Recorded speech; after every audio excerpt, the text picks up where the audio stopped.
Hi, I'm Kim. You're watching Kim Wilson TV. My channel is dedicated to helping victims of narcissistic abuse get free and stay free.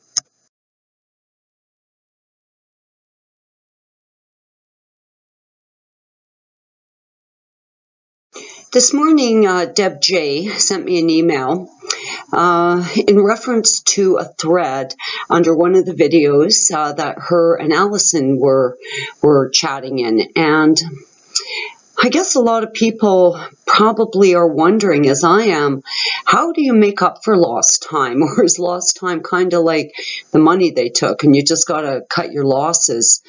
I want to talk about lost time today.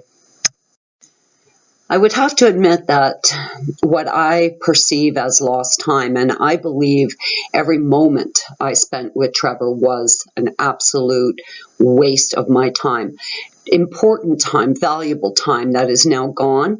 And I'll tell you, it put a bee in my bonnet. It really did, because over the 5 years, I cannot think of one time where I was happy to be there. I cannot think of one time I was grateful to have him in my life. It was a fucking nightmare from beginning to end, basically. And though initially I ignored the red flags, they were there, and I knew. I'll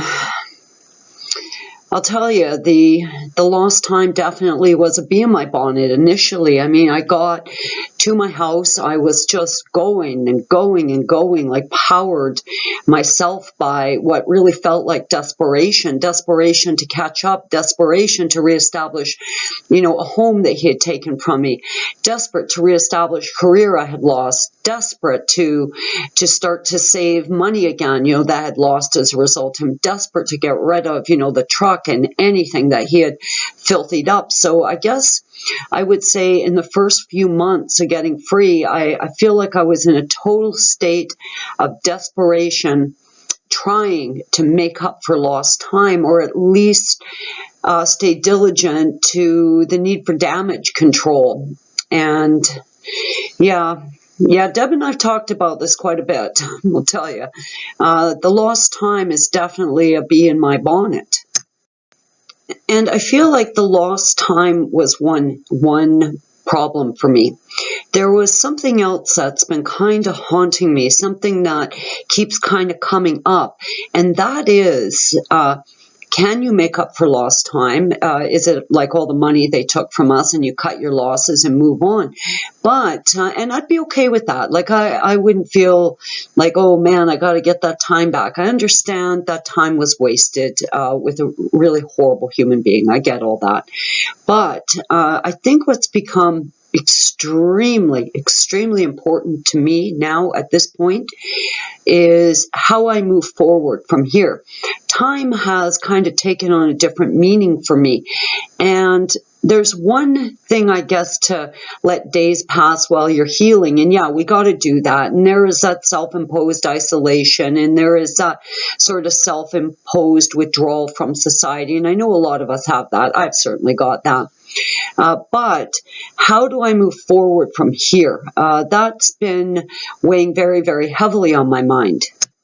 Now, I don't want to sound ungrateful in any way that I've gotten free, because I have a tremendous amount of gratitude for getting free, having my lovely home and all my little oddities that I own, and I know how lucky I am. I really do. And for those of you who were trapped 10, 15, 20, 30 years, my God, my heart breaks for you. That's horrendous. It really is horrendous. Absolutely. Yeah, wow. I'm really sorry that some of you have been through that. But as far as time goes, I guess I've kind of settled to the realization that that time is gone, but the time moving forward has become really important to me. So I started looking online, at inspirational people who have done great things with their time, managed their lives well in service of other people. And I come across this fabulous story of this man and his wife. They've got a couple of kids. They are Latino immigrants in the United States. Both the mom and dad working, the kids in school, and they are just getting by. They're just managing to get by. No money is getting saved, but they are managing month to month. Now, to save money, the man worked closer to work than the wife did, so she used the public transportation. They could afford one of them to use it, and he walked to work every day, and every day he walked past this homeless man. So they make their lunches in the morning, and they put their sandwich, their apple, their cookies, whatever they have. And the man says to his wife, look, I know we can't really afford it, but is there any way, I can make this extra sandwich to drop off with this man? And she says, yeah, I'll, cut the cookies out of my lunch. We can cut back somewhere so you can get this sandwich to this man. So every day this man walks by this homeless guy, he gives him the sandwich. Well, in time he starts talking to him a little bit. He quickly realizes that this man is neither a drug addict or an alcoholic. He's a man who's fallen on very hard times. So he starts talking to his wife and saying, is there any way we can cut back something else so we can try and help this man? Well, his teenage daughter is listening to this conversation. She goes online, she starts like a GoFundMe kind of campaign, and she generates a lot of money for this man. Well, in fact, they're able in short time to get this man a one-bedroom apartment. They completely furnish it. They load it full of food. They get him some money in the bank with his own little debit card there that he can, continue to sustain his life. And of course, the man is just, he's collapsed in tears at the joy of having this home. And what does he do? Well, he doesn't just live there in this one-bedroom apartment alone. Hell no, he goes out and he finds his two street buddies, two other men who had fallen on hard times. Again, not drug addicts or alcoholics. Just now we got 3 dudes in an apartment that have fallen on hard times, and now they're cleaned up, and now 2 of them are actively working. One of them has been promised employment. He's just waiting till the end of the month. And now we have 3 men in this apartment sharing their space, sharing their lives. And what do? Well, they start saving money so they can help more homeless people just like that. And I thought, my God, now that's time well spent. That to me is time. If you could contribute somehow to the suffering of others, to me that would be making up time.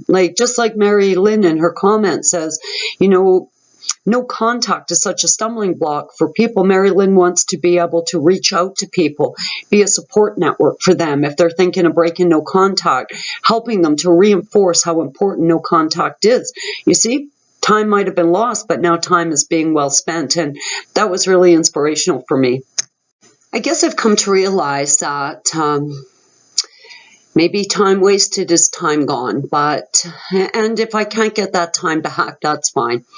But what I believe is that I can, from this point forward, make really good choices about how I spend my time, who I let in my life, who I allow to infiltrate my well-being.